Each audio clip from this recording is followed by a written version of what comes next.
Hi everyone, स्वागत करता हूं मैं क्लास 6 की एनसीईआरटी चैप्टर नंबर 16 में। तो फाइनली जो है वो हम क्लास 6 की एनसीईआरटी को आज खत्म कर देंगे क्योंकि इसका जो है वो लास्ट चैप्टर है और जो है वो हम फिर क्लास 7 की एनसीईआरटी को शुरू करेंगे। तो आइए इस चैप्टर को समझते हैं। तो देखिए, इस चैप्टर का नाम जो है वो है कचरा संग्रहण एवं उसका निपटान, यानी कि garbage in and garbage out. तो इसमें हम समझेंगे कि हम किस तरीके से जो है वो कचरे से डील करते हैं एंड किस तरीके से जो है वो हम उसे कंपोस्ट करते हैं। तो इस चैप्टर में हम उसी के बारे में जो है वो हम पढ़ेंगे। तो आइए सबसे पहले एनसीईआरटी जो है वो एक बॉक्स में जो है वो एक बात बताता है, ये वाला कि क्या बता रहा है। भारत के प्रधानमंत्री 2 अक्टूबर 2014 में SBM यानी कि स्वच्छ भारत अभियान का शुभारंभ किए थे।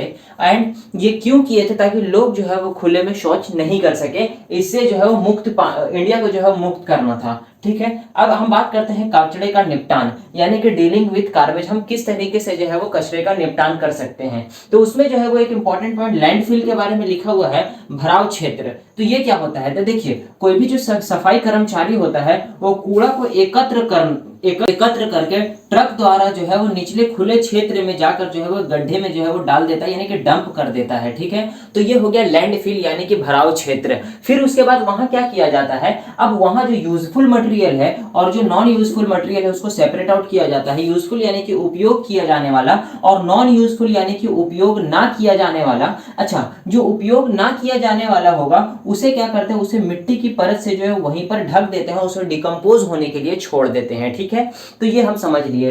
फिर उसके बाद हम इसमें आगे की तरफ प्रोसीड करेंगे तो हम पढ़ेंगे कंपोस्टिंग के बारे में। कंपोस्टिंग किसे कहते हैं? ठीक है, तो इसमें जो है वो इसका डेफिनेशन ये कि कुछ पदार्थ के वर्गीकृत और खाद्य परिवर्तन होने की प्रक्रिया को हम कंपोस्टिंग कहते हैं। अब कुछ ऐसे पदार्थ होते हैं जो कंपोस्ट करने पर जो है वो खाद की तरह हो जाते हैं, उसे खाद की तरह हम यूज कर सकते हैं, उसे जो गला के, तो उसे जो है वो हम कंपोस्टिंग कहते हैं। तो फिलहाल कंपोस्टिंग में हमें इतना ही समझना है। ठीक है, फिर उसके बाद एनसीईआरटी एक आगे पॉइंट लिखता है म्युनिसिपैलिटी के बारे में कि म्युनिसिपैलिटी जो है वो सिटीज में यानी कि जो शहर वगैरह में जो है वो दो तरीके के कचरे के डिब्बे रखती है।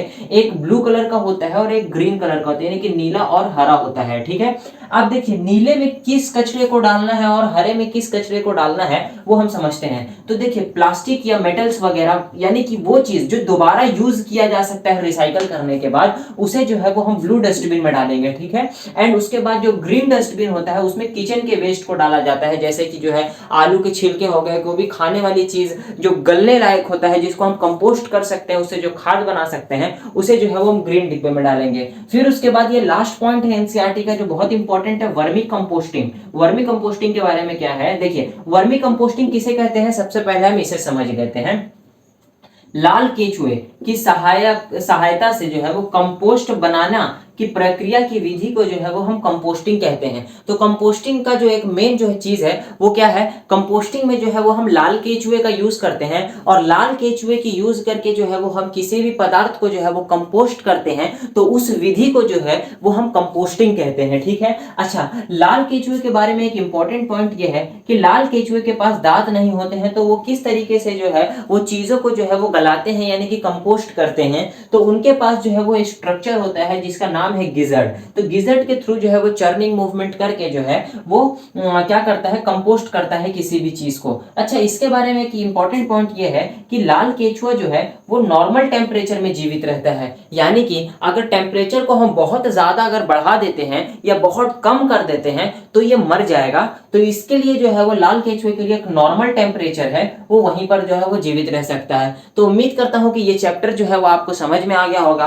फाइनली जो है वो हम लास्ट चैप्टर जो है वो गार्बेज इन गार्बेज आउट को खत्म कर चुके हैं। इसी के साथ साथ जो है वो हम क्लास 6 की एनसीईआरटी को पूरा कंप्लीट कर चुके हैं। अब आपको इसमें करना क्या है, अब आपको क्लास 6 की एनसीईआरटी को एक बार खुद से रीड आउट करना है, ये नोट्स को सामने रखकर, एंड उसे जो है फिर इसके बाद जो है वो हम क्लास 6 की एनसीईआरटी का जो बैक साइड के क्वेश्चन है, जो इससे जो सवाल जो बन सकते हैं वो भी मैं आपको सॉल्व करवाऊंगा। एंड फाइनली जो है मिलता हूं मैं अब आपको क्लास 7 की एनसीईआरटी के साथ। तब तक के लिए जय हिंद, जय भारत।